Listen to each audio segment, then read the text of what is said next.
Thank you so much for coming on the podcast. I'm so excited to have you here. Can you let us know who you are? Yes. Oh, I'm so excited to be here. I'm Reese Carden. I'm Reese's Endo Journey on Instagram. I have been sharing about endometriosis and other chronic illnesses. And I am living in Utah and I grew up in Washington. And I just started my Etsy shop with Spoonie Charms Co. I'm making keychains that are Spoonie chronic illness themed to my intention was for mobility aids, but now it's just fun to share with people, lots of different themes. It's a lot of fun. Yeah. Okay. Those have been really cute. So originally they were made to go on to like mobility aids. Yes. So Cute. when I first made them, it's because I wanted to just make something for myself to put on my Mhm. like cane or my roller just to like spice it up. Yeah. And I was gonna crochet a keychain and I was like, okay, well, I kind of like gave up on crochet last time I tried it. So I need something I know I can stick to. And I'd Yeah. never tried resin before. And so that's just what they are is just resin and color and beads is how I do all the Cute. letters inside. And so I just made them. Well, it took a while to learn how to, and I messed around. But then I was like, these are so fun. So then I just started making more because I wanted to share them with people. Yeah. Those are Uh-huh. cute. I know. I feel like when I first saw them, I was like, oh, that'd be cute, like on a bag. I've been like really into like accessorizing like my purses or like I love like I don't have it next to me, but I love like a good tote bag. So obviously, so I can Yes. put like cramp cream and all the things in it. Because normal purses are just like not big enough for everything I need in there. But those I've been interested in like accessorizing like my tote bags. Like I've been putting like a silk scarf on it. Like that was cute. Cute. Because I feel like it's just cuter in the fall. I'm like now it looks Yeah. like I'm not using the same bag every day. I'm trying to like be in my under consumption era, which is really hard because I feel like I might be a little bit of a shopping addict, but you Oh know. my gosh. No, I went through that. I went through my phase of like stopping buying stuff and it was so hard. Yeah. Yeah. I don't It's really, really hard. And I actually just went through and got rid of like, I don't know, like 2 bags of clothes. I don't feel like I even have that many clothes, but I'm like, how do I have this much to get rid of? Oh my Like, gosh, it's so bad. I had to stop getting rid of clothes though, even though I should. But because every time I would get rid of something, I'd be like, well, I need that exact thing that I just got rid of, even though I never wore it for 3 years. But now mm, this is the exact scenario that I needed it for, and I regret it. yeah, So now I just keep them in like a storage bin and store them away. that's smart though, because sometimes I'll like, like you'll go to get rid of stuff and you put it in your car and then it sits in your car for like a year because you're like, Yes. I haven't made it to Goodwill. Well, that happened recently. Well, right before I did this. Okay, I'm actually going to get rid of stuff, but I had a bag in my car already. So I brought it in and I was like, let me just go through it and see if I can like take any to Plato's Closet or take stuff to Goodwill. Um, well, lo and behold, I go through it and I'm like, oh, this is really cute. I should keep. I'm like, okay. It's like shopping for the second time. It's like, Yeah. wait, I'm like, I already this own is so it. cute. But that's a good Yeah. idea just to like store stuff that I'm like considering getting rid Mhm. of for a little bit. Also, for like weight fluctuations, Mhm. I've learned to not get rid of all of my clothes just because they don't fit because I have no idea when things are going to change again. Oh my God, wait, I actually do want to talk about weight fluctuations. It's actually Yes. insane with chronic illness. I don't know if it's an endo thing or like I mean, it for sure has to do with endo or like other chronic illnesses, but literally, I started recording a TikTok this month. So today's September 10th. So I've recorded myself every single day, every morning and Mhm. every night, like what my weight is in the morning and the night. I have And it's just, fluctuated. Oh my God, it's insane. It's like a literally like 5 to 7 pound difference per day. I'm like, how it's is this crazy. possible? Like, Yeah. I don't know. And people are like, oh, it's just water weight. Like you fluctuate. And I'm like, 7 pounds. I'm like, Like that's a lot I of need not water. drink 7 pounds of water. No. There's no way. I'm not hydrated enough for Yeah, no. I'm like, this is crazy. So yeah, the weight fluctuations are insane. And like having, so bad. yeah, I'm always like, Yeah. oh, I don't have any jeans that fit. I need to go buy a new pair of jeans, which No, I is scary. literally have like every single size of jeans possible at this point. Hmm. Because like the short-term fluctuations, like you're talking about, and then the long term, like going on and off of hormone, Oh like yeah. birth control, anything like that, like I gained so much weight and then lost so much weight and then gained weight and lost it. And it was just back and forth. And that's like with bloating. Oh yeah. That just like ruins your body image. It's so hard to like even know what you actually look like at that point. Oh my God, no, it's awful. It's actually so bad. I've been trying to post more like of my endo flares that are like my bloating. And I'm like posting these and I'm like, I can't post this. This is absolutely insane. Like, I can't believe that my stomach can expand this much. And it's actually crazy. Like the It's side, humbling. yeah, I like to put like the side by sides because I'm like, guys, this is actually freaking crazy. Like, I look 5 months pregnant and then 8 hours later, I'm like almost back to normal. I'm like, It's so weird. That's what I like first noticed before I got diagnosed with endo yeah. was people talking about belly, and I was like, "Oh, I get that a lot, like really bad." And I thought Yeah. I just like had sensitivities to food and that was like triggering it, or I Hmm. didn't even know what, but I could go like my diet. I tried tons of different diets to see if that impacted anything and nothing changed. It would just still expand and contract and expand and go back and forth. And Yeah. then that's when I was like, oh, I think it's belly and not just normal bloating. Yeah. I know. I feel like that can be really, really confusing too, like trying to figure out the difference between what like normal bloat is versus endobelly. Because for me, I don't know. Like, I don't know if I've actually ever been like normal bloated, but like when people describe it, it's really just like a little bit of swelling and it feels like my friend has IBS and she gets like normal bloating all the time and she's like it almost feel like she's like it's not like hard, my stomach's not hard, like I can push in and I feel like I have to fart. But like with Yeah. endobelly, for me at least, like my stomach is so big that like it's hard as a rock. Like it feels like a pregnant belly because like it's hard. Like it feels like there's something in there. And then like there's so much pressure like everywhere that like I can't get a full deep breath. And it doesn't And the feel, skin, it yeah, feels like the skin is stretching because yeah. it's Like just I'm like so tight. actively getting stretch marks from it. I'm Yeah. like, okay. Like it feel like everything just feels like really, really tight. It doesn't feel like watery, like you like there's stuff moving around. Like it doesn't feel like Yeah. that. Like So not just a little gassy, no, not just like ate a Taco Bell and I'm gonna fart and feel better.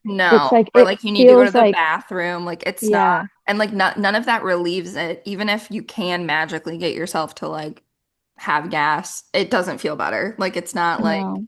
yeah. So I think that's like the biggest difference that a lot of people that like don't have endobelly don't understand because they're like, oh, you're just a little bit bloated. And I'm like, no, no. Like I'm not a little bit bloated. Like actually, Yeah. I hate that we even call it bloat because I don't think it actually is bloat. It's like, I don't know what Because it, it's like swelling and yeah, inflammation happening too. Because bloat happens what with the gas and water, yeah, maybe, but endobelly happens, I feel like, when the endo is being inflamed and triggered. And yeah. so It's it like probably is something internal different. swelling. Yeah. Yeah. I And don't know. yeah, so I it's think it confusing to is. others. I think it is like physiologically different. We just don't have like a better name for it. I don't know. But I think it is confusing to like um I don't want to say normal people because we're normal, but like healthy, healthier Yeah. people, non-chronically ill. Hmm. Because I've gotten that a lot. Like even in when I worked in person still, I would unbutton like I would walk around with my pants unbuttoned a lot. Obviously I would have like a sweater or something like covering it. Or I would wear like what are those what are the shirts called that like you button? Like they're not onesies. Um Oh, like a bodysuit? yeah, a bodysuit. I'm like, it's not a Hmm. onesie. It is a onesie, Yeah, but yeah. pretty much a onesie. I would wear a lot of bodysuits to work. So like if I had to unbutton my jeans, like you're not gonna see anything. Like I'm wearing a bodysuit, the Yeah. fabric goes, you know? But I would get a lot of comments from people just being like, that can't be necessary. And I'm like, no, it is. Like you're requiring me to wear jeans. Like I'm not allowed to wear anything stretchy. Hmm. So I'm here, but like I also like can't not be here. So what do you want me to do? Like I Like, can't this is the breathe. best I have to Yeah. offer. Belly out. That's just how it has to be. Yeah, I'm like I can't breathe. Um Yeah. anyways, okay. we've already hinted at it, but you have endometriosis. What other Mhm. chronic illnesses do you have? Well, I have POTS. Hmm. That's been a main one of mine. And then the rest is like just a junk drawer of random things I feel like Yeah. and things that are quote unquote mild and like shouldn't be causing symptoms, but I still have it. I have some vascular compressions, not Hmm. diagnosed, but EDS like symptoms, dislocations, Hmm. scoliosis, BVD issues with my eyes, and arthritis in my back, and just just a plethora of little Yeah. random things. And in the process of diagnosing potentially new things. Per usual. Yeah. Yep, always. It's never ending. Gosh, I feel for you with the back pain, and that's I don't have scoliosis, but I have, oh my God, I could never say it. It's like Oh, spondylothesis. We just say spondy, but there are different yeah. types. There's like spondylolysis, thesis, and then like a combo of the two. I have the thesis, I think. Mhm. I'm so bad with I'm like I don't It's um hard to even keep track at yeah, this I point. just call it a spondy because I literally can't say it and like that's what my Mhm. doctor, like my spinal surgeon and I just call it. But then people ask me like which one and I'm like the one, I'll just tell you what it is and then you can figure it out. But Mhm. so between my L4 and L5, my disc is degrading and it's like pushing out a little bit. But for like the past 10 years, I've had lower back pain and my doctors have just been like, "Oh, it's probably from like, like lack of exercise. Like I was very active, physically active. I did cheerleading and like I was really, really like my back was flexible and they basically were saying that like I was having back pain from like lack of use and endo. They're like, well, you have a lot of nerves like down there and like you could be having like, endometriosis around like your pelvic, your hips and your lower back. And like, sure, I could. And then this past like 2 years, it got pretty bad, like to the point where the pain would radiate down my left leg and like my leg would go numb. And I'm like, am I losing my walking? Like, I'm like, this is freaking me out. And then finally, after like 10 years of lower back pain, they're like, oh, we should probably do an MRI. And I'm like, why haven't we done one prior to Why But does it take them so long? I Oh my gosh. really don't know. I'm just like, And okay, then is that where they found the disc yeah, issues? I just went through something very similar. I wasn't experiencing the back pain, I was experiencing the leg numbness and tingling, and I still am, and that's something we're still exploring. yeah, But as soon as I brought it up, bless my doctor's heart, I have a really good team at the moment. yeah, Immediately got me in for brain and full spine MRIs. that's good. Um, I know. And they saw the degenerated disc disease and bone spurs, and Hmm. same thing. They said it was because I did dance for like 8, 10 years all growing up. Hmm. So it was just because of that. And now I'm growing into like basically an old man back because of how Yeah, much bending and twisting and jumping I did. yeah, And but then they found all of those things. There was like a whole list of things, and they just go, but wouldn't explain your numbness and tingling. And so we just kind of gave up looking for a few months after that. I was just great. like, okay, great, cool. Don't know, won't know, I guess. Yeah, perfect. Yeah, I had pretty like thankfully. So I was seeing, I don't like my spine surgeon, but whatever. He's very much just like, let's just do surgery. And I'm like, let's not. Well, he originally said we had the MRI and he was the only one that was like actually serious about it. I got referred to him and I was like, yeah, I'm having like numbness in my leg. And he did like a test and just like touching and like had me like close my eyes. Did they poke you with the thingy? Yeah. And he like Hate did, that.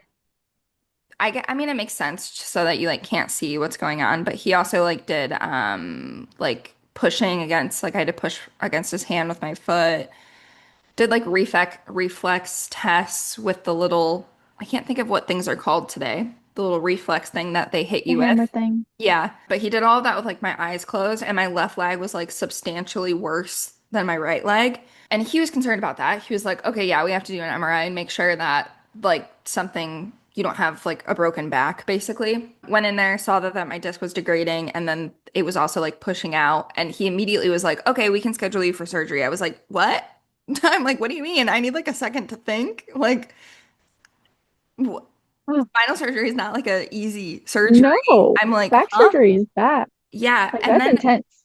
he follows it up with, oh yeah, and by the way, it only has like a 40 or 50% like success rate. So, and I was like, huh? I'm like, what do you mean? And he's like, that's pretty good for back surgery. And I'm like,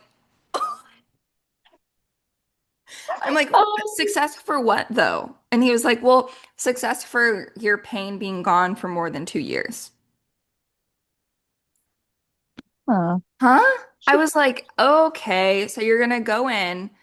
I don't even remember, like, we didn't even get into like what the surgery actually was, all of it, Mhm. because I just was like, no. I'm like, other options, please. Um, yeah, because like that, there's so many things that can go wrong. I'm like, that freaks me out.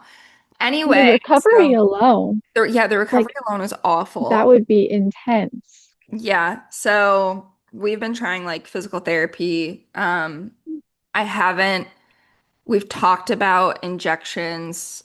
I've done one steroid injection, but I'm like deathly terrified of needles, which Me too. And I'm getting my blood drawn tomorrow. oh gosh, I'm so sorry. Being chronically ill and being terrified of needles is like, The biggest battle. this is not fair. It's so horrible. And Yeah. like even worse when you are chronically ill in the way like EDS makes your veins not the most cooperative. Mm. And that just makes the experiences worse, which then makes the anxiety worse. And then it's just a cycle. So Oh then if you're yeah. anxious, getting the blood draw is going to be bad again because you're all Yep. tense and worried. So Oh my it's God. just not fun. Recently, I know I've always been scared of needles. I feel like I was better with I was bad with it when I was a kid. I got better in high school, which I was still a kid, but I got better in high school, was okay in college. I feel like I think I got better with it because in high school and like early college, I was going to the ER like all the time because I didn't have my diagnosis yet. So I was getting like my my sophomore, junior year of high school, I was getting blood draws like every other month because I Mhm. was going to the ER so much. And I got pretty okay with the process. Suddenly, in the past like 3 years, I go get my blood drawn and I feel like I'm gonna pass out like every time. And I'm like, what is going on? And I don't think it's like, I think it's anxiety, like the buildup of doing it. And oh my God, I need to Yeah, I don't know. I have like a whole system in place now for when I have to get my blood drawn. The best thing I've ever found is the Buzzy Bee. Have you heard of it? No. Oh my gosh. So it's like this arm strap and it's this little bee and you put Mhm. it above wherever they're going to be poking. So I usually put it just right above my elbow part Yeah. and it just vibrates a little bit. And Ooh. the science is it has something to do with disrupting the nerves and system pain receptors because it's in between where the needle poke is and your brain. Hmm. Interesting. And for me, it just helps because it's a different sensation happening and it's Yeah, a distraction. And so like if I can feel the needle, I can like focus on the vibration instead. And it's just that's like smart. something to help my anxiety. Like even Yeah. if it is a little placebo, like it just knowing that it's there helps my anxiety so much. And then I'm like puffing my essential oil, like not looking and like have my AirPods blasting. But then I can usually get through pretty all right. Yeah. Oh my gosh. Okay, I'm gonna have to try that next time because I mean there have been like things in the past couple of years that I've just been like avoiding that I need to do that involve needles and I'm like I no. I'm like I Mhm. can't it's been freaking me out recently that I'm like getting like on the verge of passing out for needle stuff because I'm just like okay, I used to be able to do this. I don't know Yeah. why. I also feel like as I've gotten older, I'm kind of just afraid of everything. Yeah. It's Which, interesting how that happens. yeah, I it's feel like like your it's a frontal fake lobe confidence. develops and it's like, okay, Yeah. you can like die from things I don't know Because if you you do that. understand now. When you're Yeah. older, you're like, okay, I think I understand this a lot better. When before I was just like, oh, that's really fun. Yeah. I'm totally brave, whatever. Nothing's gonna go wrong. But Yeah. that was not real. No. Oh my God. I was thinking about this last night actually. I got my first IUD when I was 16, and because I was talking about I have one right now and I'm thinking about taking it out, but I'm scared to get it taken out because I hate it. Like, not a fun Yeah. process. Oh my gosh. Uh, So I've heard getting it out is a lot better than getting it in. it is, But but it my still current sucks. IUD, my current IUD is lost. They can see it on the ultrasounds and Hmm. it's in a good position, but the strings, there just are none. And Yeah, so they're gonna have to go in. And I don't even know what the plan is there. that has been my I've just been experience putting it off. every time. Yeah. This is Oh, this is my third IUD that I have right now. And every single time my strings have just like magically, maybe that's an endo thing. I don't fucking know, but they just like how does that happen? vanish. I really don't That's so know. weird. But every single time they've been like, "Oh, feel for your," and I'm like, "I've never been able to feel them." And then I go in for like checkups, and they're like, "Oh yeah, we can't see your strings. Have to do the intrauterine ultrasound." And they're like, "Oh yeah, it's fine." And I'm like, "How though?" Like I'm just confused. Yeah. But yeah, every time they have to.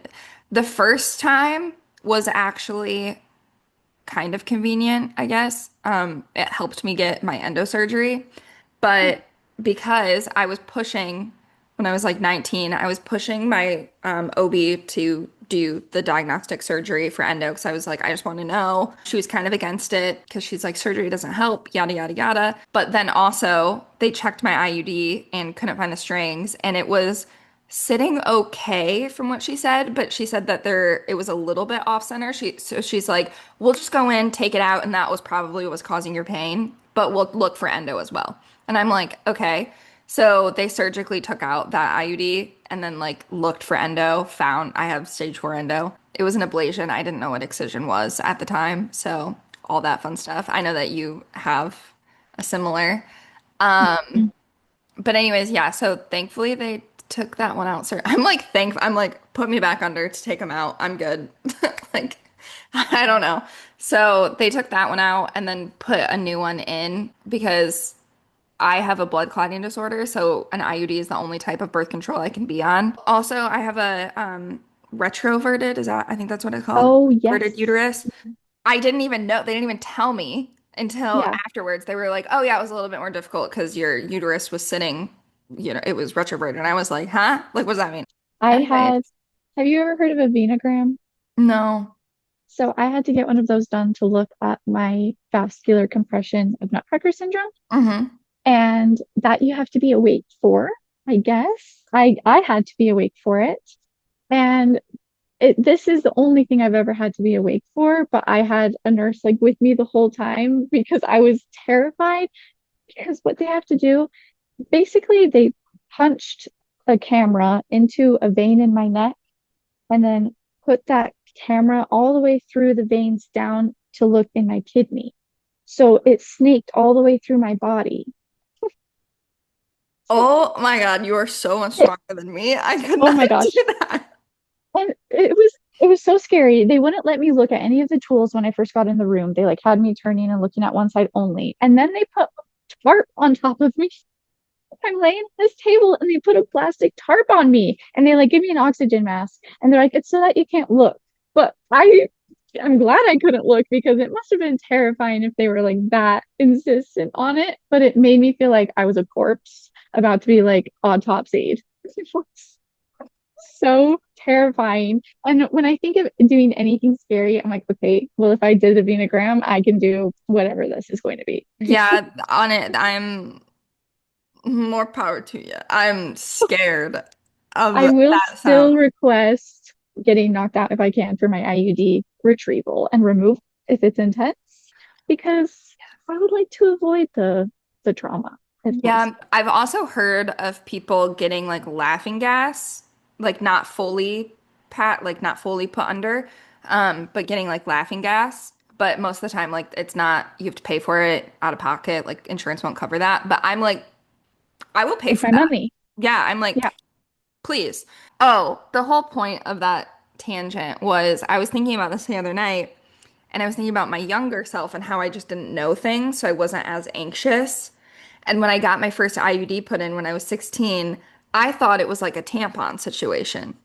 Uh, I had no idea where that thing was going. they do not prepare you No. for the IUD insertion at all, No, and I they had should. no, I mean, I guess like now, again, I was 16. I didn't know. I like didn't think about things, I guess. But like it is called an inner uterine device. So like I should have known it was going into my uterus, but like I didn't know. I But just they said, downplay it. They yeah, should be completely upfront and say, it hurts. It yeah, will eventually stop hurting, however they want to explain it. yeah. But they should make it clear that it is going to hurt because they did not for me. I was 19 when I first got my IUD. That Hmm. was pre-endo diagnosis. And that's actually what kind of kickstarted my endo diagnosis journey because Hmm. the doctor who did it afterwards, she was just like looking at me and she was like, "Are you okay?" Because I like Hmm. just didn't say a word the entire time, didn't like flinch. I just was basically a statue, just watching the clock, like just Oh trying to God. not pass out. But I was Yeah, just like probably dissociating at that yeah, point. And then afterwards, she was like checking in with me. She's like, "Are you sure you're okay?" And I was like, "Yeah." And I was like, it hurt really, really bad, like hell. But my period, like pains and cramps at that time, were pretty comparable. And yeah. so that's like what I was telling her. And she just looks at me and she's like, She's like, "Oh, what? that's not normal." Yeah, And that's the first time someone said that to me. And it's because I had to go through the torture of an IUD to compare it to my period pain to then realize, oh, that's not the standard. yep, yep. Crazy. That is absolutely insane. Let's talk more about your endo journey. Yeah. So that kickstarted it. What else did it look like? What happened?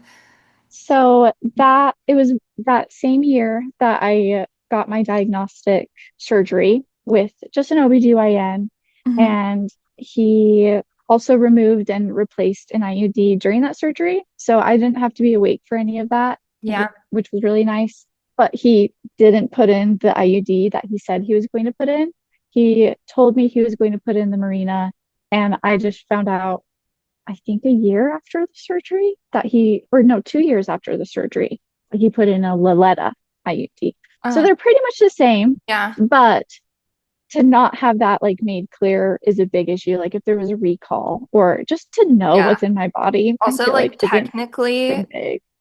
yeah, technically the Mirena is the one that's like most suited for endometriosis in comparison. Mhm. The other ones are a little bit lower hormone dose. They're pretty similar, but like they're a little bit lower hormone dose and they're a little bit smaller as well.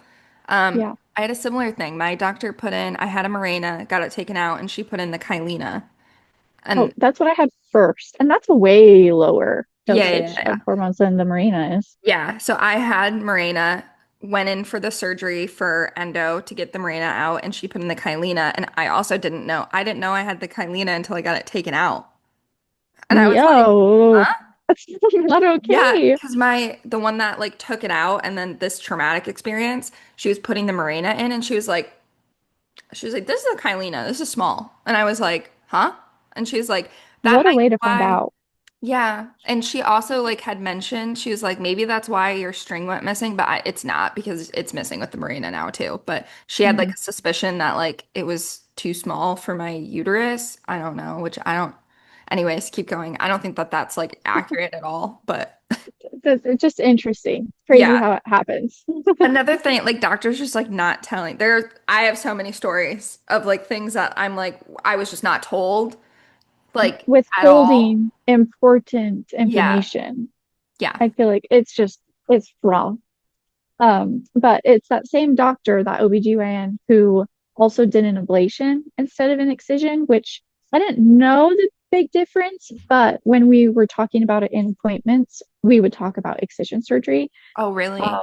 And then I went back and like looked at our clinic notes and everything, and he wrote that we talked about excision or ablation. So there wasn't like any action I Oh. could really take because I didn't find out it was an ablation until like 9 months, 10 months after the surgery, because I just immediately got bad. Like I got worse Yeah. right after the surgery. I got diagnosed, so that was good to know. And then within a month, I was just right back to where I was, if not worse than I was before. Yeah. And I was going to that doctor, and he was just like, well, you shouldn't be worse. And that's just it. He would just send me on my way. And so I was like, well, I don't think this is like the best care that I'm Yeah. getting. And like I went in and he had me on birth control pills as well as the IUD. So I was just like on a lot because he wanted me to be taking Orlissa, and I was very much against that. And so he Hmm. had me doing that double dose, and that was a lot on my body. And then I was just not feeling good. I felt a lump on my side, which turned out to be a cyst, but he like never ordered the ultrasounds, and I had to Yeah. like demand that he felt it and just acknowledged it in notes and stuff. Hmm. And he was just very difficult to work with. Yeah.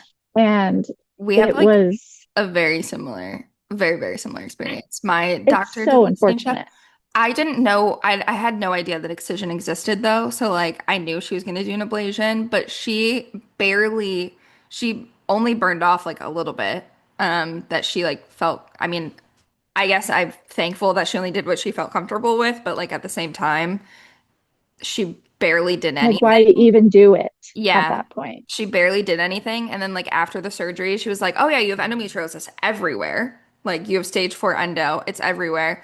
But I only took off like a little bit around your uterus and around your ovaries. I didn't go anywhere else, but I could see tissue all over the place. Like we looked all over, and I was like, okay. But she was like, but you should feel better because of what I did. And I'm like, okay, well, obviously didn't feel better. Within 6 months, I was like crawling on the ground in pain. She gave me a hydrocodone prescription that was like forever refillable. I think I technically could still refill it. Like I still have the prescription, Wow. which I don't. But thank God I don't have an addictive, I only have a shopping addiction, not a hydrocodone addiction Yeah. because that could have been bad. Like as a 19-year-old. Yeah, Also, thank that's God a I'm a good very big jump. person. Like I could have Yeah. was in college. Sold. Oh, I mean, not to have any ideas. No, I'm like for real though. Like I was a broke 19-year-old. Maybe I like missed an experience here. That's Anyway, crazy. yeah. And then she did put me on Orlissa, because I couldn't do like other with Orlissa. I had to like sign waivers with Orlissa too because like Yeah. this was like 7 years ago, so it was like it was newer. Um, And and what is it now? It's Lupron now, isn't that I right? think so, yeah. Okay. Yeah. Yeah, they changed it. Yeah.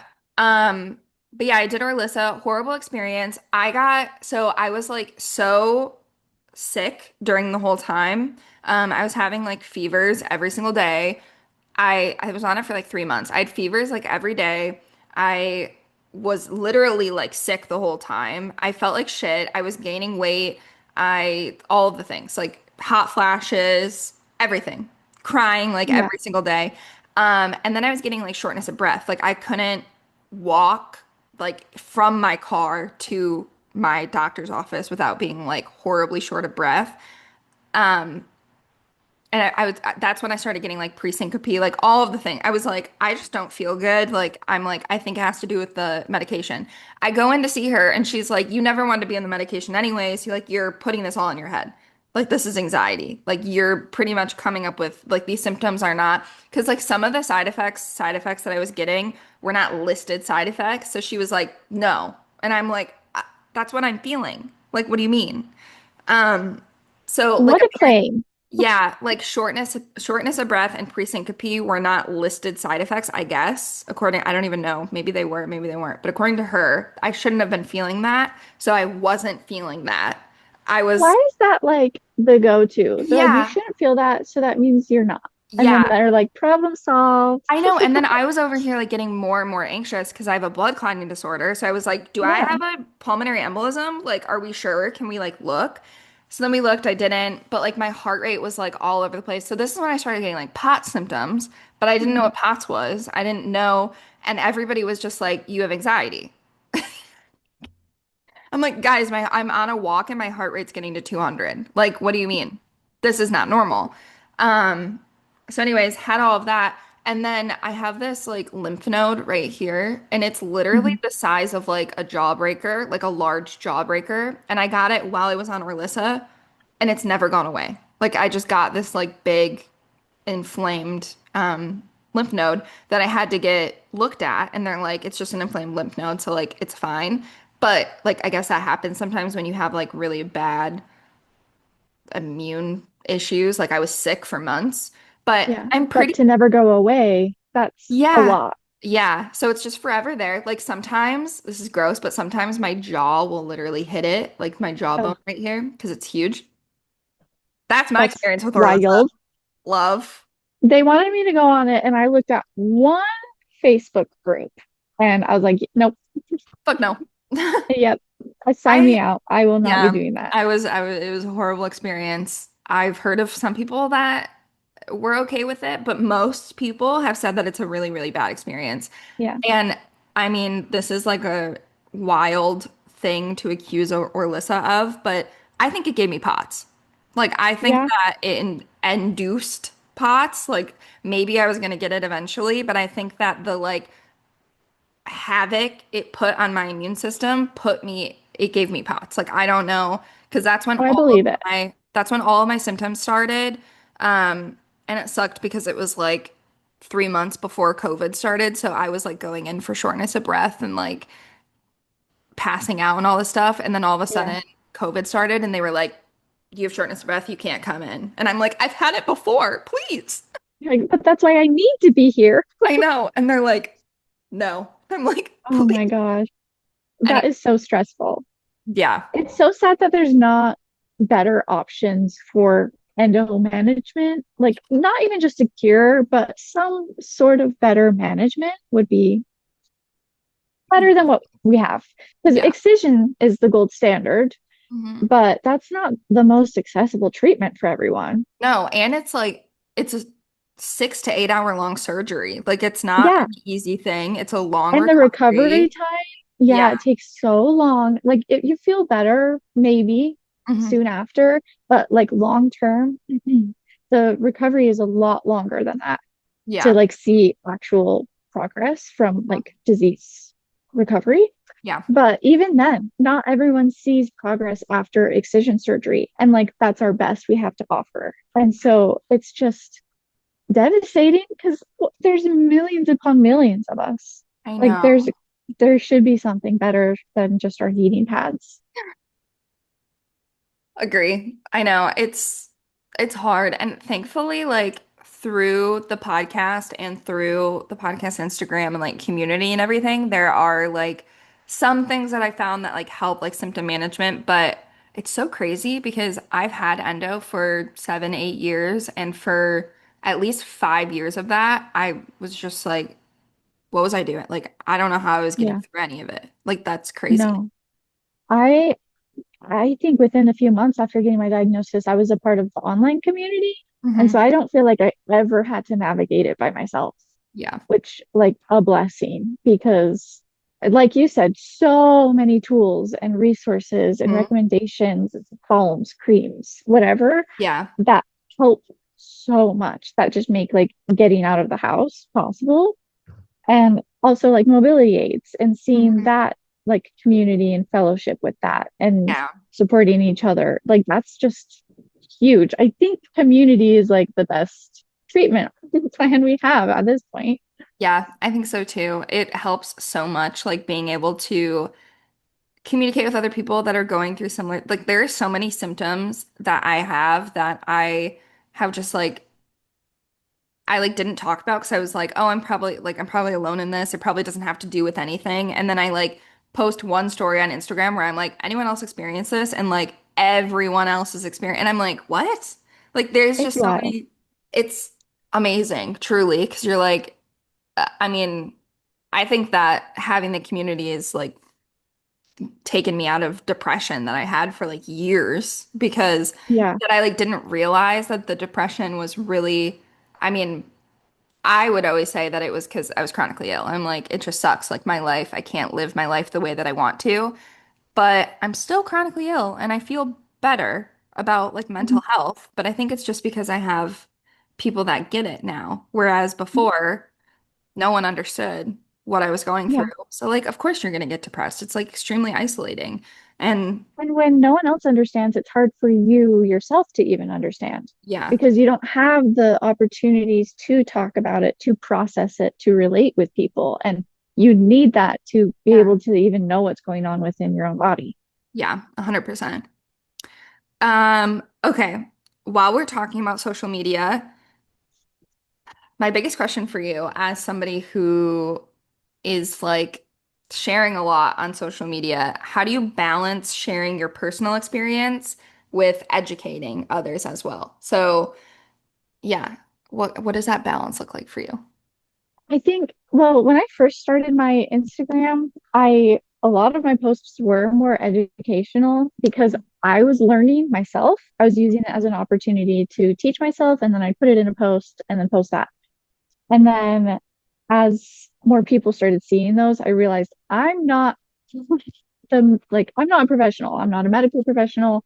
I don't really know everything. Yeah. I just have been doing my own personal patient research. Mhm. And so I had to shift into just sharing my personal experience. And so it goes from mostly just a place of vulnerability. I have to Yeah. be more vulnerable rather than factual Hmm. with my Instagram and my content because if I approach it from a factual point of view, not everyone's experiencing the same things I'm experiencing. Not everyone has the same benefits from the same medicine I might have Yeah. benefits from. And so I'm not like a resource in that way, but I am a resource in a she gets it. She's my friend who is also going through the same thing because she posted about it and Yeah. she's not making any claims. She's just kind of sharing the truth at the moment. And Yeah. so it just kind of had to be that switch. But I've always loved making content in some sort of way. And so when I started making it with Endo, I knew I had to do something. So even when I shifted to more personal stuff, I knew that I just had to keep going with that. Yeah. I love that. I know I struggle with that balance with myself too, because when I originally started the podcast, um, like my goal was one, to create community, like really it was for selfish reasons. Like I wanted a community for me because I was Mhm. feeling really isolated. But also I was just seeing so much like misinformation on things and so many things where like TikTok and Instagram are lovely, but also like so wildly confusing. Like, oh my God, don't even get me started on like nutrition right now. Like, I have no idea what I'm supposed to eat or not eat. I'm like, wait, what's bad for you? What's good for like So are much noise. are seed oils actually bad for you? Like, I'm so confused. So there's just a lot of noise like everywhere on everything. And I was like, okay, why don't I like I also was feeling very much like at a bottom. That's not right. At the bottom. Um, and that's not even the right word. I guess like a breaking point that I was Mhm. just like, okay, I'm getting sicker and I'm not understanding. And I feel like there's just like not enough information. So that was like one of my goals too, is to like bring education to people with like experts and with sources and through my own experience too. Like obviously things that I've like with Orlissa, other people have good experiences, but at the same time, there are a lot of people that have bad experiences. So like having equality when we're giving information, but those were all like my goals too. Personal, It's hard. just sorry, personal experiences are educational in themselves. Yeah. So Yeah. just even you taking that chance to say that you went through this, just that's not the normal maybe for everyone, even though Mhm. it might happen for a lot. But you taking that chance, it will educate people who see that, even though Yeah. it's not maybe science, it's still experience. And Yeah. that's It's still experience, which very is really valuable. what clinical trials are made up of in the first Yeah. place is people's experience with medications or treatments or anything like that. So, and I have just found that women are quiet in a lot of things that have to do with our health. And I was tired of being quiet. I'm like, I don't want to be quiet about this anymore. Like this I was so tired of people telling me that I shouldn't talk about my endometriosis because it has to do with my period. And I'm like, it's not my period. I don't have a period anymore. I mean, I have periods, but like, I, it's not, I'm having some, I have That's not IBD everything. that suppresses most of my period symptoms, and I still experience absurd amounts of pain. Like it's Mhm. not my period. So, Yeah. um, and even then, like now I'm like, as I get older, I'm like, fuck you, even if it is my period, I should be able to talk about it. Like, Yeah. It's quality of life yeah, regardless. yeah, And so many of us do experience periods, even if a lot of people only got their worst symptoms on their period. That doesn't mean it's less yeah. important because that is still a big part of our life. But for a lot of us, it affects nearly every single day. Mhm. And so when I like first hopped online, I feel like in the community, that was the main focus, like back in 2023, was talking about how it's not just a bad period. That was like the tagline, and that's the voice everyone was trying to get out. And I feel like that's still something that we have to like Mhm. emphasize. Like, Yeah, even though that's something that we've been talking about for years, people just don't get that. I've still people don't get encountered it. doctors that just say the craziest things and will be like, oh, endo, yeah, so that's really hard because you're just the blood just it has nowhere to go in your body and it's just trying to go out and it gets stuck. And I'm like, I'm like, that's not true. where did you hear Yeah. that? I know. I that has been like it's crazy. It's crazy. And that's like I it's a hard balance between like obviously I don't want to like there was a post I did recently on both Instagram and TikTok. I was talking about like the biochemical roots of PCOS because Mhm. endo is my like main diagnosis. It's my problem child. It's like what has been the issue of my life for like ever. PCOS is slowly becoming the bigger problem child because now I have like insulin resistance and like I don't want to get diabetes. So I'm Yeah. trying to like get that under control. So I've been doing a lot of research into PCOS. So I did a post about like the biochemical roots of it, like what insulin it really is, and it was purely informational. I didn't put anything about like how do you treat it because I don't know. Like I'm trying to figure it out for one. For two, I'm not a physician, so like I'm not gonna Yeah. like tell you, oh, this is how you treat insulin resistance. Like I don't know, it's different for everyone. So I posted that. I posted it on TikTok and I had a bunch of people like messaging me and commenting and they were like, "Okay, you like put all this information out, but you didn't tell us how to fix it. Like this isn't fair. What the hell?" And I'm like, "Calm Like, down." that's not my job. I'm like, "I'm not a doctor. Like I'm somebody with PCOS that's researching like I don't know how to fix it. If I could fix it, I would fix it." Like Yeah. No, strangers on the internet will jump to holding you to the craziest standards so quickly, where it's like, I was like, you saw one video, you saw it completely out of like my life context. You just made all of these assumptions that I have the cure to this. yeah, No, I'm I'm just like saying this is what it is. yeah, I was like, I was just putting more like actual information onto the internet about like what PCOS actually is at its root, that it's like Yeah. a metabolic issue. And I was giving you like the science behind it, like genes that can be affected in it. I'm sorry that I didn't give you like how to exactly fix it. I don't know. But anyways, that's like a balance that I have been trying to figure out because I'm like, well, yeah, sometimes I'll like shift gears and I'll be like heavily researching something that's, I mean, everything, it's all things that are like affecting me. Like, well, most of the time. I have done like research into like other illnesses that I don't have, but like, um, I don't know. It's just the It's internet. hard. It's It's hard hard. to maneuver. I take lots of breaks. Yeah. Important because people will just be crazy. I feel like for the most part, I've been on a really good side of the internet lately, knock on wood, Good. Yeah. where Knock things are on wood. being falling to the right crowd, not slipping through the cracks to the random people. Yeah.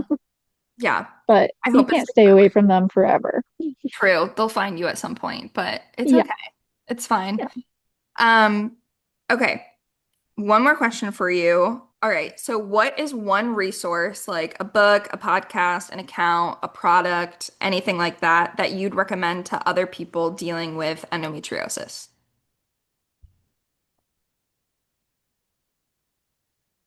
I feel like I can't, I have to give,